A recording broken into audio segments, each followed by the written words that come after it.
स्वागत है। आज हम जो स्रोत देख रहे हैं वो हमें दक्षिण अफ्रीका के हीरों की दुनिया में ले जाते हैं। और ये सिर्फ चमक धमक की कहानी नहीं है। नहीं, बिल्कुल नहीं। इन दस्तावेजों में तो मतलब संघर्ष, महत्वाकांक्षा, इंसानी जज्बात सब कुछ है। हाँ, तो शुरुआत उन खोजों से हुई 1867 1869। हाँ, खासकर वो 83.5 कैरेट का स्टार ऑफ साउथ अफ्रीका, उसके मिलने के बाद तो जैसे दुनिया भर में सनसनी फैल गई थी। अच्छा। और वहीं से वो साउथ अफ्रीकन डायमंड रश शुरू हुआ, जिसके बारे में इन स्रोतों में काफी कुछ बताया गया है। और किम्बरली इसका सेंटर बन गया। एक स्रोत बता रहा था कि कैसे सेसिल रोड्स ने फटाफट वो छोटी खदानें मिलाई, डीबीएस कंपनी बना ली। और देखते ही देखते पूरे हीरे के व्यापार पर आप कह सकते हैं कब्जा सा कर लिया। हाँ, लगभग एकाधिकारी। चलिए, इन स्रोतों से इस चमक और इसकी असलियत को समझते हैं। जरूर। किम्बरली माइन की बात करें, बिग होल स्रोत कहते हैं कि ये दुनिया का सबसे बड़ा हाथ से खोदा गया गड्ढा है। ये तो मतलब यकीन करना मुश्किल है। हाँ, बिल्कुल। सोचिए 1871 से 1914 के बीच की बात है ये। 50,000 से ज्यादा मजदूर लगे थे। 50,000 और सिर्फ हाथों से? हाँ, हाथों से और बहुत ही बुनियादी औजारों से। कोई 215 मीटर गहरा खोदा। बाप रे। और हीरे कितने निकले? करीब 3 टन। ये आंकड़े दिखाते हैं कि उस वक्त मतलब कितनी मेहनत और किस पैमाने पर काम हुआ होगा। वाकई। लेकिन कहानी यहीं रुकी नहीं, कुलिनन माइन का भी जिक्र है। हाँ, कुलिनन माइन, जहां से 1905 में वो दुनिया का सबसे बड़ा हीरा मिला था, कुलिनन डायमंड। वही जो ब्रिटिश क्राउन ज्वेल्स में है। जी हाँ, वही 3106 कैरेट का।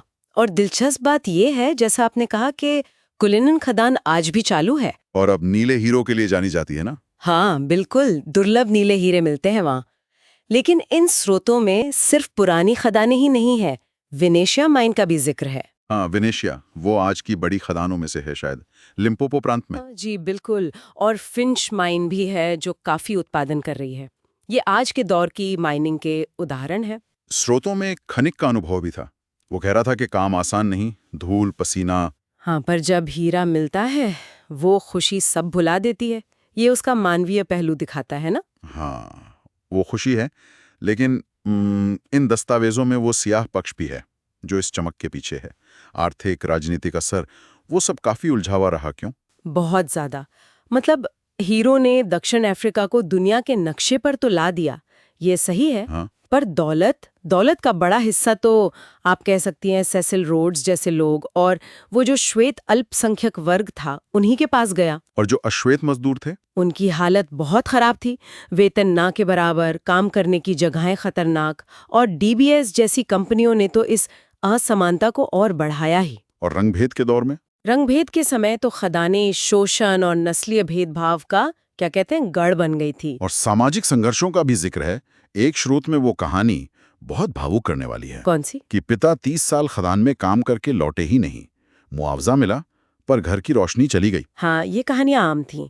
असुरक्षित हालात, बहुत लंबे काम के घंटे और नस्ल के आधार पर वेतन में फर्क, बहुत बड़ा फर्क। इसी वजह से हड़तालें हुई, आंदोलन हुए। बिल्कुल, कई हड़तालें और मजदूर आंदोलन हुए।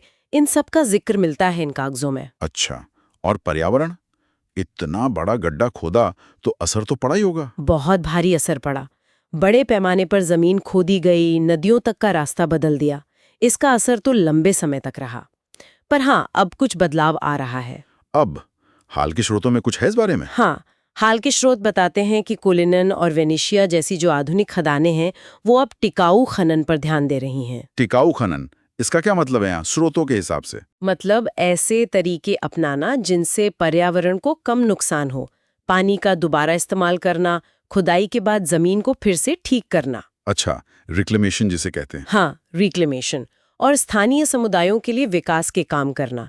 वेनेशिया माइन के बारे में एक स्रोत में खास तौर पर लिखा है कि वो समुदाय के साथ मिलकर काम कर रहे हैं, जैव विविधता बचाने की कोशिश कर रहे हैं। ये तो अच्छी बात है। और भविष्य? क्या ये लैब में बने हीरे, सिंथेटिक वाले, वो प्राकृतिक हीरो की जगह ले रहे हैं? कुछ संकेत हैं। हाँ, स्रोत तो यही बता रहे हैं कि लैब में बने हीरों का चलन बढ़ रहा है। बाजार में उनकी हिस्सेदारी बढ़ रही है। वो दिखते बिल्कुल वैसे ही हैं, पर सस्ते होते हैं। तो दक्षिण अफ्रीका क्या कर रहा है इसके जवाब में? वो अब सिर्फ कच्चा हीरा निकालने पर निर्भर नहीं रहना चाहते। अब वैल्यू एडिशन पर जोर है। वैल्यू एडिशन मतलब? मतलब हीरों को सिर्फ निकालना नहीं बल्कि देश में ही उनकी कटाई, पॉलिशिंग वगैरह करना, इसे बेनिफिशिएशन कहते हैं। अच्छा, ताकि ज्यादा मुनाफा देश में रहे। बिल्कुल। और इसके अलावा जैसा एक रिपोर्ट में है, माइनिंग से जुड़ा पर्यटन, जियोलॉजी की शिक्षा और हाँ, लैब में बने हीरों के उत्पादन में भी निवेश कर रहे हैं। अर्थव्यवस्था को थोड़ा डाइवर्सिफाई करने की कोशिश है ये। तो इन सारे स्रोतों को मिलाकर देखें तो ये साफ है कि दक्षिण अफ्रीका के हीरे सिर्फ मतलब कीमती पत्थर नहीं है। बिल्कुल नहीं।